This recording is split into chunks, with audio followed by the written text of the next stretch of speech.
here it goes. Okay. Hey guys, so today I'm going to be making more of a serious video, more personal video. I'm not doing this for any sympathy, or I'm not trying to say, oh, my life was so hard. I basically just want this video to help people who might be struggling through this, but I just felt the urge to make this video and share my story. I'm going to be sharing with you my story of my battle with an eating disorder. I'm sorry if you find this video, I guess, disturbing, and you can click out of it. You feel free if you want to click out of it. But I basically just want to make this video because I feel that my purpose on this earth is to help people. So that's why I want to make it.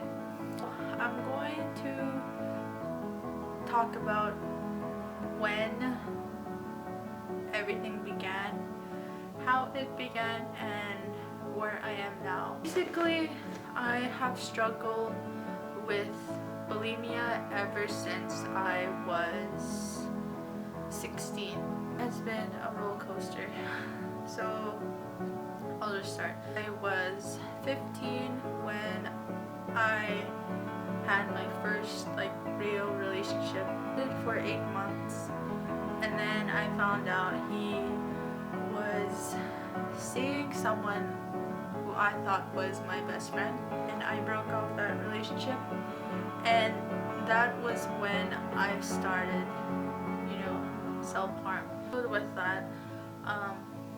And then a few months later, when I turned 16, I started dating this other guy, and basically same thing happened. I ended up cheating, and how I found out was girls were sending me, screenshots of him being too friendly with them, and they felt uncomfortable. What was going through my head was like, you weren't good enough for both of these people. Like, you're not beautiful, you're never gonna be good enough for anyone. And this is when it all went downhill. This is when I started getting to the point where I felt sick and I started vomiting, and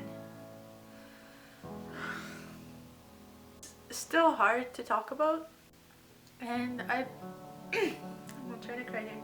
I've only told my husband about this.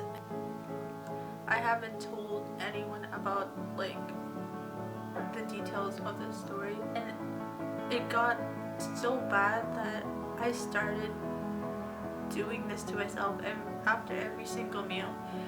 And when you're going through this,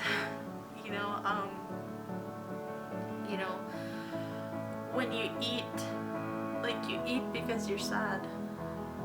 And for me, it was because I didn't feel worthy, I didn't feel beautiful. Sorry, I'm trying not to cry, stop crying. But I didn't feel beautiful, and I just didn't think I was worth anything. As I said, it got so bad that I did it every meal, and I blamed it on the stomach flu.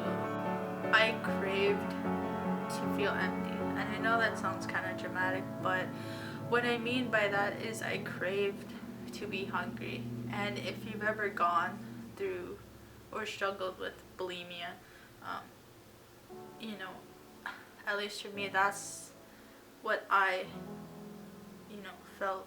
So then the first guy came around, and he says, I get that if you don't want to, I know what you're going through, and I'm sorry if I'm the one that caused it and stuff like that. We ended up dating again, but this time it only lasted for about 2 months. And then I found out from his sister that he actually cheated on me again. And this time it wasn't with a girl. I was angry. I felt betrayed because why would you do that? Why wouldn't you tell me that?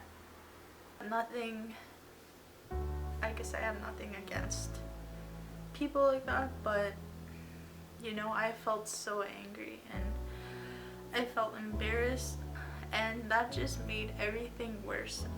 If you struggle with bulimia, it can come back at any time. Like, for me, being hurt triggers it. After I broke up with the other guy, everything, all emotions came running back to me, like, you're not good enough. Like, he had to find love in someone else.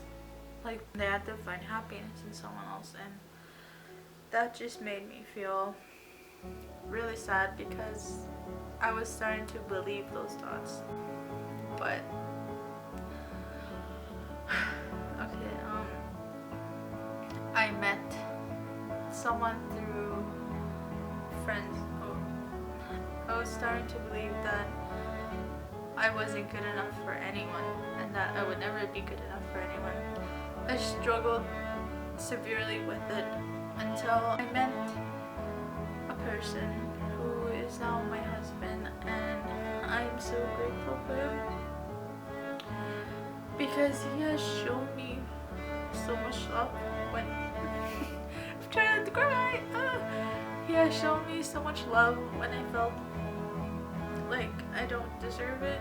When you go through something that hurts you so bad, you feel someone treats you very well, and you think, gosh, too good to be true, like something's bound to go wrong. But with him, he has been loyal. I am so grateful for that.